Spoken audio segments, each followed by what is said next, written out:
Nikhil corner या YouTube channel सर्वांचं खूप खूप स्वागत आहे. तर आजच्या व्हिडिओमध्ये आपण पाहणार आहोत बांधकाम कामगार योजनेसंदर्भात फक्त ₹1 ₹75,000 अर्थसहाय्य कसे मिळणार त्या संदर्भात संपूर्ण माहिती या व्हिडिओच्या माध्यमातून पाहणार. चला सुरू करूया. राज्यातील घरेलू कामगारांची नोंदणी करण्यात येऊन त्यांच्यासाठी कल्याणकारी योजना राबवण्यात येतात. महाराष्ट्र घरेलू कामगार मंडळ अधिनियम 2008 च्या कलम 10 घरेलू कामगारांसाठी पुढील कल्याणकारी योजनेची तरतूद केलेली आहे.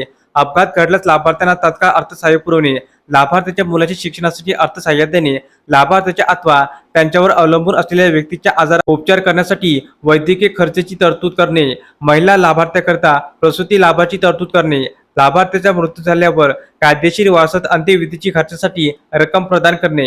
घरेलू कामगार नोंदणी पात्रता ज्यांची वय 18 वर्ष पूर्ण केलेली असतील परंतु 60 वर्ष पूर्ण केलेली नसतील आणि तो कोणतेही घरेलू काम करीत असेल तो प्रत्येक घरेलू कामगार या अधिनियमान्वये लाभार्थी म्हणून नाव नोंदणी करण्यास पात्र असेल.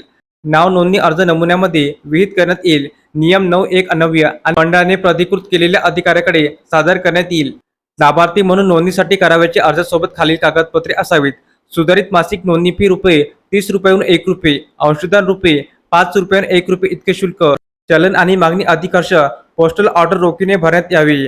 घरेलू कामगाराचा वयाचा दाखला, सध्या मालकीचे प्रमाणपत्र किंवा तो घरेलू कामगार आहे हे नमूद करणारे लाभार्थ्याचे प्रतिज्ञापत्र, रहिवासी दाखला, घरेलू कामगाराचे पासपोर्ट आकाराच्या छायाचित्राच्या 3 प्रती.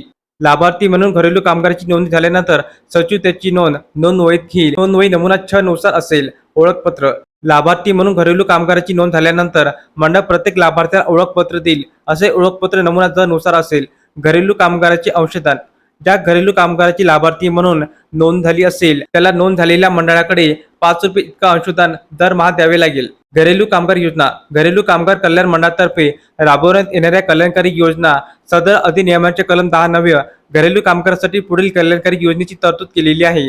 अपघात घडल्यास लाभार्थ्यांना तत्काळ अर्थसहाय्य पुरवणे, लाभार्थ्याच्या मुलाच्या शिक्षणासाठी आर्थिक सहाय्य देणे, लाभार्थ्याच्या अथवा त्यांच्यावर अवलंबून असलेल्या व्यक्तीच्या आजारावर उपचार करण्यासाठी वैद्यकीय खर्चाची तरतूद करणे, महिला लाभार्थ्यासाठी प्रसूती लाभाची तरतूद करणे, लाभार्थ्याचा मृत्यू झाल्यावर कायदेशीर वारसास अंत्यविधीच्या खर्चासाठी रक्कम प्रदान करणे. जनश्री विमा योजना घरेलू कामगारांना जनश्री विमा योजना लागू झालेली आहे. सदर योजनेअंतर्गत खालीलप्रमाणे लाभ दिले जातात.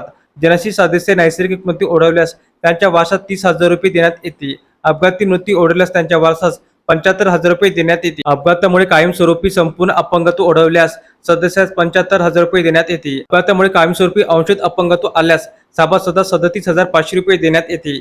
याशिवाय सदस्यांच्या मुलांना शिक्षणाकरिता सहयोग योजनेअंतर्गत इयत्ता 9वी ते 12वी करता तसेच ITI कोर्स करीत असल्यास दरवर्षी उत्तीर्ण होत असल्यास तर तिमाहीकरता ₹300 इतकी रक्कम प्रत्येकी जास्तीत जास्त 2 मुलींकरता देण्यात येते. भारतीय आयुर्विमा महामंडळामार्फत एका जनश्री सदस्याच्या वारसदारास नैसर्गिक मृत्यूबाबत ₹30,000 रक्कम अदा करण्यात आली आहे. विदेशी भाषा प्रशिक्षण महाराष्ट्र कामगार कल्याण मंडळामार्फत विदेशी भाषा शिकविण्याचे वर्ग घेतले जातात.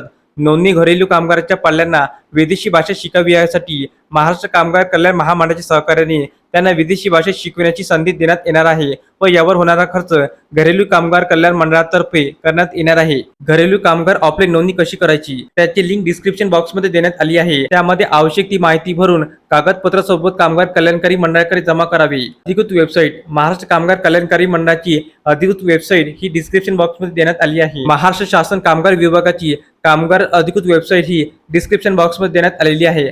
तर हा व्हिडिओ आपल्याला आवडला असेल तर चॅनलला नक्की सबस्क्राईब करा, लाईक करा, कमेंट करा आणि असेच नवनवीन अपडेट मिळण्यासाठी चॅनलला सबस्क्राईब करायला अजिबात विसरू नका. धन्यवाद.